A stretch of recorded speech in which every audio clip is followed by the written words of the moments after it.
Tagwirei apera kwasara kungobroka chete. Vakomana ka ndo zvatinoti zvipurumunyu zvevarume zvaya zvekuti zvibage zvekuti zvakazongopinda zvakakwana. I always ask people, ukaona face yemunhu uya, what do you think?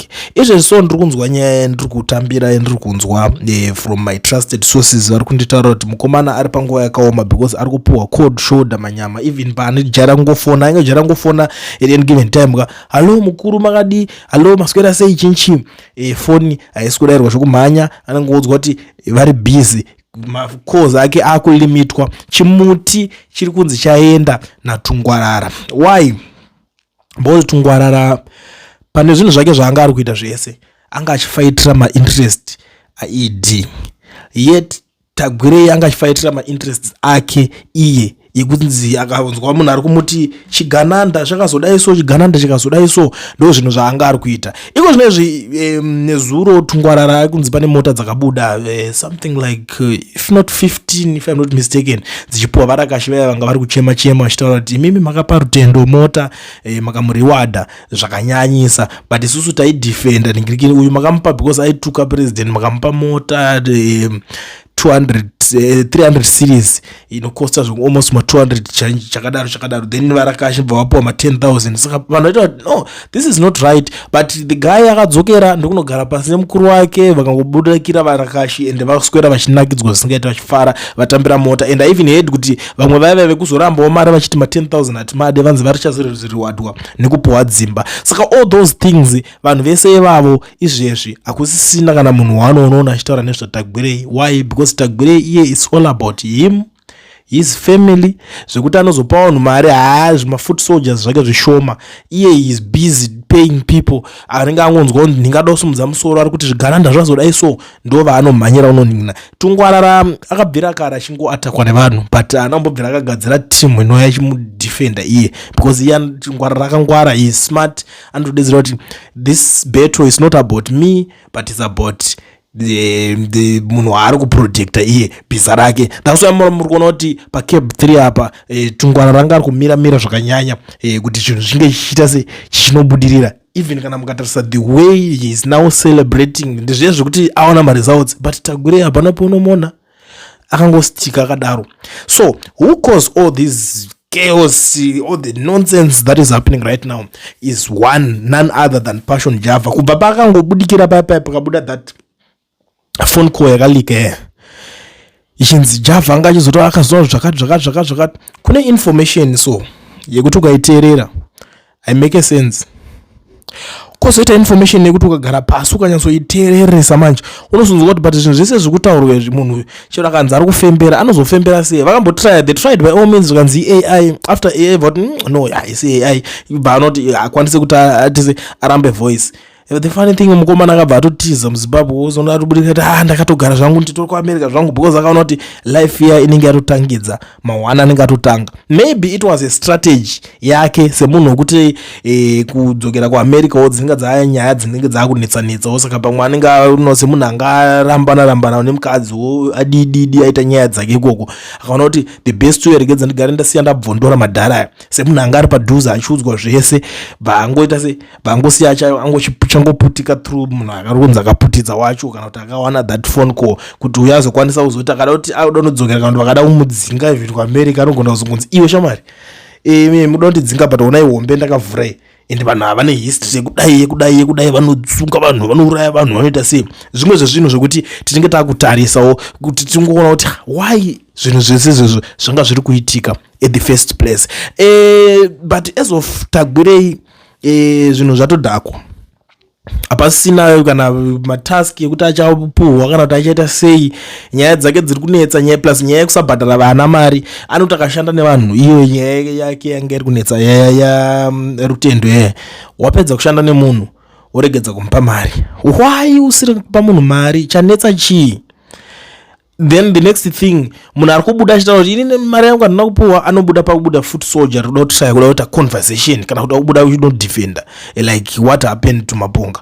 Anobuda nhasi kutaura kuti zvezve zvazombodai so but iwo wakazodai wakadai pepe upedza ukangana wodzoka kuti but aona tikatopenda kuna hopo because but hopo wakazodai so hopo obuda wakundipinza munyaya dzako iwo ndowakauya kwandiri ukataura neni uchida zvaunga uchida not the other way around kuti inini ndakauya ndikakutsvaga wakauya uchitsvaga inini uchitsvaga yeupu ukada kuti ndikutese ndikubatsire ndikatokudza kuti nyaya yako yonayo yongochida kuti tiibuditse ndinhigikine haina dhiri kune nyaya dzisingatengwe like munozviziva imi kune nyaya yekuti unoona kuti po toti nyaya haina dhiri hainakidze kuteerera andozvona zvosvike ikoko zvobhainda odzokera futi otsvaga umwe futi wokutanga but wakapuwa mari yakati unotsvaga kana vamwewo vangava vari mumanhingirikini muri kungozara vamwewo maspaces but everything zvese izvo zvapana kana one strategy iri kushanda because why Tagwirei was busy fighting for his name, fighting for himself. That's all.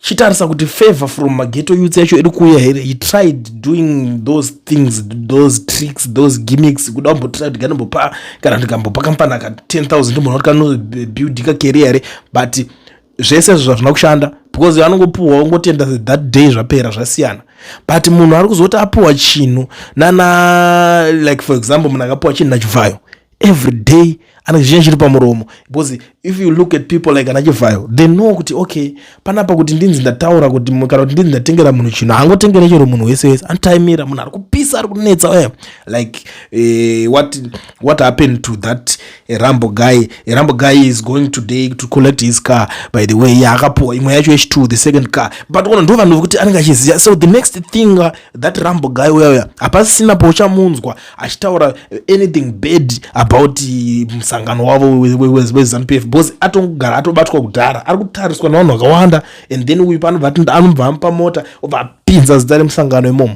vatorova new strategy saka ukona kuti ichi chimudhara ichi manje there is no strategy there vanhu vakatora meno vanotora vanhu vakatosina kana chavanoziva unotora munhu wekunhingirikini uko kana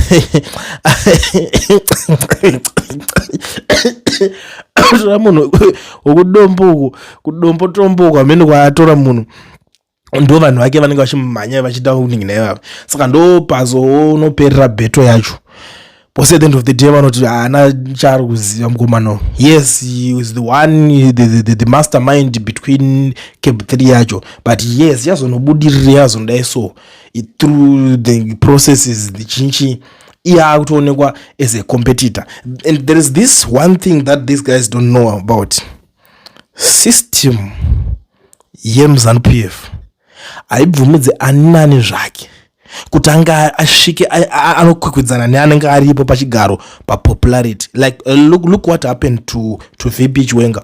VP Chiwenga he became so popular zvekuti vanhu vanga vakumufarira kutopfura headmaster wacho you understand unoti uri teacher angosvika resenior teacher utofarwa kudarika headmaster kana kuti deputy head wakufarirwa kupfura headmaster so izvozvo manje ndozvo zvekuti hazvidiwe vanotanga kuti system yacho yega inotanga kukushanda yega ichikudhonzera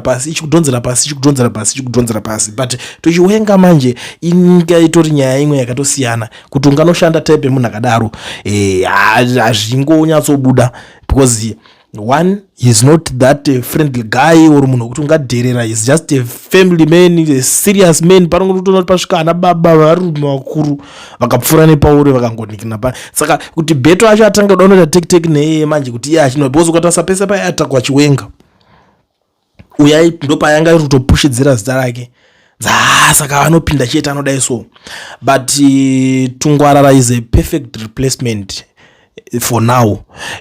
Tagwirei apasina dzango nharo dzekungonziwo akazombodai so ango madhara yangu papa akambodai so akaita sei ende zvaizvezvi ari kutonzi akutokundwa mari na Weeknell because tikada kutarisa pana Kevin kana pane zvinhu zvacho zvekunzi wewe unyaso rine chicha zvezvo Weeknell atosvika pa the extent yekuti ane ndege.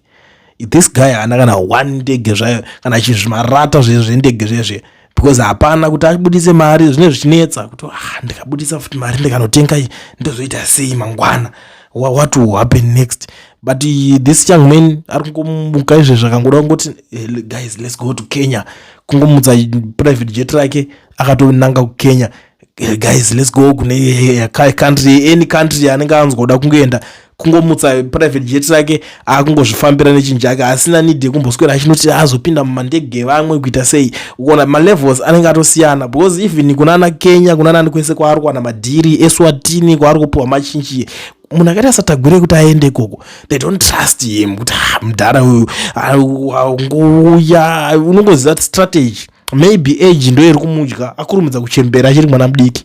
Saka ndo patiri kuti zvadhakwa manzwira ndazviita zviri kunzi hakusisina nezvatagwire dzangonharo angomazita waya ngotova kungotraya kwakungomaintaina zita rake akambogadzira kudhara kunzi mudhara uyaripo. Because even one love with Maghetto youths, like what he did last time, unosvika kunzi urota tekiteki kutorerana HICC nevana vadiki vanenge vachiimba nawingi tunes, watora that HICC wauda kushandisa the next nikina wachanobhuke futi maniki nacho watokanganisa employment. Because Maghetto youths vanga vari kutoraramira pathat ngirikini iyoyo yanga ichitoitika, vanga vachitoraramira pathat HICC iyoyo, employment watokanganisa.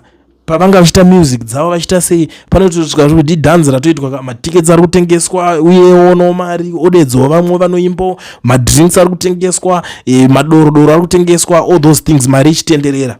But osvika nenyaya yoda kuti zvechechi people that don't like that. Kana donetsa nemaZimbabweans especially in this year, svika uchida kuita izvo zvake zvokuti euda kuti apa toda kuti tikazoda isu tozodidi, zvinenge zvisina kumira zvakanaka. Plus competition yekukusha mota yakaita kakumuremera. At the end of the day vakomana manje havazoomere mari yavo, havasi vanhu vekuti vanotya kuriska, vanotoriska because vanozoti kugadzira mazita kuka itori big deal charo chero. Saka zvinoita vakomana ava manje vakangwarisa, vakomana vagara vane mabusinesses avo anenge achingovapawo mari zviri normal. Saka pavanowana madhiri mamwe aya manje vanobva vatonovhura futi maside hustles mamwewo ekutoziva kuti okay, I need a side hustle for example rinondipa kana kuti 100,000 every day.